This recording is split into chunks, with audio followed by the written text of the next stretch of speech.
گائیں دیکھنے میں خوبصورت جانور ہے اور بھینس میں اتنی خوبصورتی نہیں۔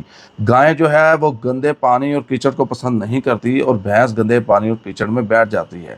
گائیں کا دودھ جو ہے وہ ہلکا ہوتا ہے اور بھینس کا دودھ بادی ہوتا ہے، اور اسی طرح گائیں کا گوشت جو ہے وہ نرم ہوتا ہے اور جو بھینس کا گوشت ہے یہ ترش ہوتا ہے، اور اسی طرح گائیں کا جو سینگ ہے یہ سیدھے ہوتے ہیں، بھینس کے سینگ جو ہیں وہ گول ہوتے ہیں، اور دیکھنے میں دل نشین گائیں لگتی ہے اور بھینس جو ہے وہ دیکھنے میں دل نشین نہیں لگتی۔ گائیں کا مکھن اور گھی جو ہے وہ پیلے کلر کا ہوتا ہے اور بھینس کا مکھن اور گھی وائٹ کلر کا ہوتا ہے۔ اس طرح کے دیگر دلائل کے ساتھ وہ واضح کرتے تھے کہ یہ دونوں مختلف جانور ہیں، لہذا قربانی نہ کی جائے۔ بعض لوگ یہ دلیل دیتے ہیں کہ اگر آپ بھینس کی قربانی نہیں مانتے اور گائے کی قربانی مانتے ہیں تو جب زکوٰۃ دینے کی باری آتی ہے تو اس وقت آپ بھینس کو گائے کے مطابق کیوں اکاؤنٹ کرتے ہیں؟ تو میرے محترم پیارے بھائیوں، اس کا جواب عبداللہ محدث روپڑی رحمہ اللہ نے بہت ہی پیارا دیا۔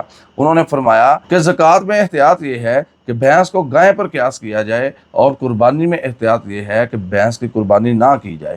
اور جو چیز ہماری سمجھ میں آتی ہے وہ یہی ہے کہ ایک چیز میں جب اختلاف پیدا ہو جائے تو اس کا مطلب یہ ہوتا ہے کہ وہ چیز شبہ والی ہو گئی ہے۔ نبی کریم صلی اللہ علیہ وسلم نے فرمایا شک شبے سے بچنا چاہیے، شک شبے والی چیز کو بھی چھوڑ دینا چاہیے۔ اور ایک عام بات ہے کہ جب وہ جانور جن پر تمام علماء متفق ہیں، کوئی اختلاف نہیں پایا جاتا، جیسے بکرا ہے، دمبا ہے، بھیڑ ہے، اونٹ ہے، گائے ہیں، یہ مارکیٹ میں مل رہے ہیں، عام مل رہے ہیں، تو ان کے ہوتے ہوئے بھی ہمیں وہ جانور کے جس کے اوپر اختلاف ہے اس کو اسپیشل خرید کر اس کی قربانی کرنے کا کوئی جواز بنتا ہی نہیں ہے۔ تو ہم دونوں طرف کے علماء کے دلائل کا اور موقف کا احترام کرتے ہوئے یہی سمجھتے ہیں کہ ہمیں بہتری کی طرف جانا چاہیے۔ بہتر یہی معلوم ہوتا ہے کہ گائے کی قربانی کی جائے اور بھینس کی قربانی نہ کی جائے۔ اور ایک سوال یہ ہے کہ قربانی کے جانور کی عمر کتنی ہو؟ میرے بھائی، قربانی کے جانور کی عمر جو ہے وہ 2 دانتہ ہونا شرط ہے۔ جابر رضی اللہ تعالیٰ عنہ فرماتے ہیں نبی کریم علیہ السلام نے ارشاد فرمایا کہ قربانی میں مسنہ جانور کو قربان کرو۔ مسنہ کہتے ہیں 2 دانت والے کو، یعنی دوندے جانور کو، اور اگر مشکل ہو تو پھر بھیڑ کا جزا اس کو قربان کیا جائے۔ اب مشکل میں علماء نے 2 ترجمہ کیا ہے۔ ایک تو مشکل کا ترجمہ یہ ہے کہ آپ کو مارکیٹ میں جانور میسر نہیں، تمام فروخت ہو چکے ہیں، مل ہی نہیں رہے، تو اس صورتحال میں آپ بھیڑ کا جزا قربان کریں گے۔ اور مشکل کا دوسرا ترجمہ یہ کیا گیا ہے کہ دوندہ جانور جو کہ انتہائی مہنگا ہو اور خریدنے کی آپ کے اندر استطاعت اور سخت نہ ہو، اس کے مقابلے میں آپ کو بھیڑ کا جزا جو ہے وہ آپ کی پہنچ کے مطابق مل رہا ہو، تو آپ ایسی صورتحال میں بھیڑ کا جزا کر سکتے ہیں۔ اب جزا کی عمر کتنی ہے؟ بعض لوگ کہتے ہیں 6 ماہ کا چھترا جو ہے وہ قربانی کے لیے جائز ہے۔ اس کی کوئی دلیل موجود نہیں۔ جزا کا ترجمہ آپ کہیں سے بھی دیکھ لیں، عربی لغت کے اندر دیکھ لیں، گوگل کر کے دیکھ لیں، ہر جگہ پر بھیڑ کے 1 سال کے بچے کو جزا کہا جاتا ہے۔ اس سے کم عمر کا جانور قربانی پر نہیں لگتا۔ اور بعض دوست سوال کرتے ہیں کہ قربانی میں ہلکا پھلکا عیب ہو یا کوئی نقص پایا جائے تو ایسے جانور کے بارے میں کیا حکم ہے؟ میرے محترم بھائیوں، شریعت اسلامیہ نے ہمیں ایسے جانور کو اللہ کے راستے میں قربان کرنے سے منع فرمایا ہے۔ نبی کریم صلی اللہ علیہ وسلم نے فرمایا 4 قسم کے ایسے جانور جو کہ عیب دار ہوں ان کی قربانی نہیں ہوتی۔ پہلا، وہ جس کا کانا پن واضح ہو۔ دوسرا، وہ لنگڑا جس کا لنگڑا پن واضح ہو۔ تیسرا، بیمار جانور جس کی بیماری واضح ہو۔ چوتھا، جو کمزور جانور ہو جس کی کمزوری واضح ہو اور اس کی ہڈیوں میں گدا بھی نہ ہو۔ اور اسی طرح ایسے جانور جن کے سینگ ٹوٹے ہوئے ہوں، کان کٹے ہوئے ہوں اور ان میں نمایاں عیب نظر آ رہا ہو، تو ایسے جانور کو بھی قربان کرنے سے بچنا چاہیے، پرہیز کرنا چاہیے۔ قربانی کے لیے بہترین، خوبصورت، موٹا تازہ جانور لینا افضل ہے۔ اور ایک سوال یہ کیا جاتا ہے کہ ایک فیملی کو کتنے جانور کافی ہوں گے؟ میرے محترم پیارے بھائیوں، ایک فیملی کو ایک ہی جانور کافی ہے۔ اگر وہ استطاعت رکھتے ہیں تو جتنے مرضی کریں، اگر کوئی بندہ استطاعت نہیں رکھتا تو اس کے لیے پریشان ہونے کی بات نہیں ہے کہ ہم اتنے بندے ہیں، گھر کے اتنے جو ہے ہمارے افراد ہیں تو ہمیں اتنے ہی جانور قربانی کے لیے چاہیے، ایسی کوئی بات نہیں ہے۔ نبی کریم صلی اللہ علیہ وسلم کے دور میں صحابہ بیان کرتے ہیں کہ ہر بندہ اپنے گھر والوں کی طرف سے 1 بکرا ہی ذبح کیا کرتا تھا۔ اگر آپ کے پاس زیادہ استطاعت ہے تو زیادہ کر لیں، وگرنہ 1 بکرا بھی کافی ہو جائے گا۔ اور ایک سوال یہ ہے کہ گائیں اور اونٹ کی قربانی میں کتنے افراد شریک ہو سکتے ہیں؟ تو میرے محترم پیارے بھائیوں، گائیں اور اونٹ میں 7 افراد شریک ہو سکتے ہیں۔ سیدنا جابر رضی اللہ تعالیٰ عنہ فرماتے ہیں کہ حدیبیہ کے مقام پر ہم لوگ گائیں اور اونٹ میں 7 افراد شریک ہوئے، اور اسی طرح اونٹ کے اندر 10 آدمی بھی شریک ہو سکتے ہیں۔ عبداللہ بن عباس رضی اللہ تعالیٰ عنہ فرماتے ہیں کہ ہم نبی کریم صلی اللہ علیہ وسلم کے ساتھ ایک سفر میں تھے، تو اتنے میں عید قربان آ گئی، تو ہم سب لوگوں نے گائیں کے اندر 7 افراد کو شریک کیا اور اونٹ کے اندر 10 افراد کو شریک کیا۔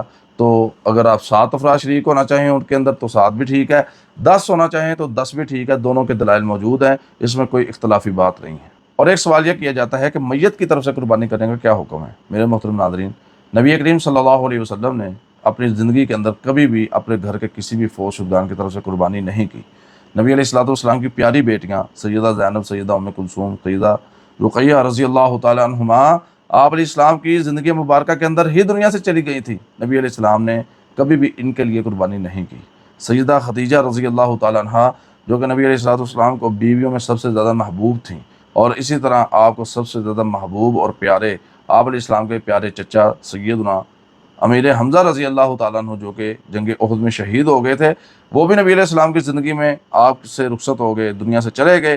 نبی علیہ الصلوۃ والسلام نے نہ اپنی پیاری بیوی خدیجہ رضی اللہ تعالیٰ عنہ کے نام کی، نہ ہی اپنے چچا امیر حمزہ کے نام کی قربانی کی۔ البتہ نبی علیہ الصلوۃ والسلام نے جموعی طور پر اپنے گھر والوں کی طرف سے قربانی کی ہے۔ اس میں زندہ اور فوت شدہ تمام لوگ شامل ہو جاتے ہیں۔ قربانی کرنے کے آداب میں یہ چیز شامل ہے کہ قربانی کے جانور کو پہلے پانی پلایا جائے، اس کو بڑے پیار سے لٹایا جائے، دوسرے جانوروں کے سامنے اس کو ذبح نہ کیا جائے، ذبح کرتے وقت چھری کو اتنا تیز کر لیا جائے کہ اس کو تکلیف نہ پہنچے، اور پھر ذبح کرتے وقت بسم اللہ اللہ اکبر کہہ کر اس کو ذبح کیا جائے۔ جانور کو ذبح کرتے وقت چھری تیز ہونی چاہیے۔ اس کی دلیل یہ ہے، سیدنا شداد بن اوس رضی اللہ تعالیٰ عنہ فرماتے ہیں، نبی کریم صلی اللہ علیہ وسلم نے ارشاد فرمایا کہ اللہ تعالیٰ نے ہر معاملے کے اندر احسان کو لازم قرار دیا ہے، لہذا تم ذبح کرتے وقت بھی اپنے جانور کو آرام دو، چھری کو اتنا تیز کر لو کہ اس کو تکلیف نہ پہنچے، اور اس کو آرام سے قربانی کرو۔ اور ایک سوال یہ ہے کہ قربانی کے گوشت کو کس طرح تقسیم کیا جائے؟ بعض لوگوں میں مشہور ہے کہ اس کے 3 حصے کرنا لازم ہے، ایک اپنے لیے، ایک رشتہ داروں کے لیے، اور ایک ہمسایوں کے لیے، غریبوں کے لیے۔ ایسی کوئی رہنمائی ہمیں احادیث میں، قرآن میں نہیں ملتی، شریعت اسلامیہ سے نہیں ملتی۔ آپ چاہیں تو پورے کا پورا گوشت ہی خود ذخیرہ کر لیں، ایسا مناسب تو نہیں ہے، لیکن اسلام نے اس سے نہیں روکا۔ البتہ ابتدائی دنوں میں روکا جاتا تھا، لیکن جب عام حالات ہو گئے، حالات بہتر ہو گئے اور ہر بندہ قربانی کی استطاعت کو پہنچ گیا، تو پھر اس پابندی کو ختم کر دیا گیا۔ اگر آپ چاہیں خود رکھ لیں، لیکن تقسیم کرنا زیادہ بہتر ہے، اور اسی طرح اپنے رشتہ داروں کو دیں، اور جناب علی ان لوگوں کو دیں جنہوں نے قربانی نہیں کی، آپ کے ہمسائے ہیں، مساکین ہیں، مستحق ہیں، غریب ہیں، ان سب کو کھلائیں۔ فَقُولُوا مِنْهَا وَأَطْعِمُوا الْبَائِسَ الْفَقِيرَ، اس میں سے خود بھی کھاؤ اور محتاج غریب کو بھی کھلاؤ۔ اور ایک سوال یہ ہے کہ گوشت کو ذخیرہ کرنے کا کیا حکم ہے؟ ابتدائی اسلام میں 3 دن سے زیادہ گوشت کو ذخیرہ کرنا یا رکھنے سے منع کیا گیا تھا، بعد میں اس کی اجازت دے دی گئی۔ حضرت بریدہ رضی اللہ تعالیٰ عنہ ارشاد فرماتے ہیں، نبی علیہ السلام نے ارشاد فرمایا کہ میں نے تمہیں 3 دن سے زیادہ گوشت کو ذخیرہ کرنے سے منع کیا تھا، لیکن اب تم اس کو کھاؤ، ذخیرہ کرو اور صدقہ بھی کرو۔ اور ایک سوال یہ ہے کہ قصائی کو اجرت میں گوشت یا کھال دینے کا کیا حکم ہے؟ اس سے اسلام نے منع کیا ہے۔ قصائی کو اجرت میں گوشت اور کھال دینا جائز نہیں۔ حضرت علی رضی اللہ تعالیٰ عنہ فرماتے ہیں کہ نبی علیہ السلام نے مجھے حکم دیا کہ میں قربانی کے جانوروں کی نگرانی کروں اور قصائی کو اجرت کے طور پر گوشت میں سے یا کھالوں میں سے کچھ بھی نہ دوں۔ ایک سوال یہ بھی کیا جاتا ہے کہ قربانی کی کھال خود استعمال کر سکتے ہیں یا نہیں؟ میرے بھائی، صحابہ قربانی کے جانوروں کی کھالوں کے مشکیزیں بنا کر رکھتے تھے، استعمال کرتے تھے، لہذا قربانی کی جانور کی کھال آپ خود بھی استعمال کر سکتے ہیں، اس کو صدقہ بھی کر سکتے ہیں، غریب محتاج کو، کسی مدرسے کو، کسی ایسی ادارے کو دے سکتے ہیں جو فلاح و بہبود کے کام کر رہے ہوں۔ البتہ اس کو فروخت کر اس کی رقم خود استعمال کرنا مناسب نہیں ہے، البتہ اس کو فروخت کرنے کے بعد اس کی رقم کو صدقہ کرنا زیادہ بہتر ہے۔ میرے محترم ناظرین، ایک بات یاد ضرور رکھیں، قربانی خالصتاً اللہ کے لیے ہونی چاہیے، اس میں ریاکاری کا ذرہ برابر بھی عنصر نہیں ہونا چاہیے۔ جیسا کہ اللہ تعالیٰ نے قرآن میں فرمایا ہے، قُلْ إِنَّ صَلَاتِي وَنُسُكِي وَمَحْيَايَ وَمَمَاتِي لِلَّهِ رَبِّ الْعَالَمِينَ، کہہ دیجئے کہ میری نماز، میری قربانی، میرا جینا اور مرنا اللہ کے لیے ہے۔ قربانی ایک عظیم عبادت اور سنت ابراہیمی ہے جسے نبی صلی اللہ علیہ وسلم نے پوری زندگی ادا فرمایا۔ مسلمان کو چاہیے کہ وہ اس عبادت کو خالص نیت کے ساتھ، سنت نبی صلی اللہ علیہ وسلم کے مطابق خالص عقیدے کے ساتھ، اخلاص اور تقوی کے جذبے کے ساتھ ادا کرے۔ اللہ تعالی ہماری قربانیوں کو قبول فرمائے۔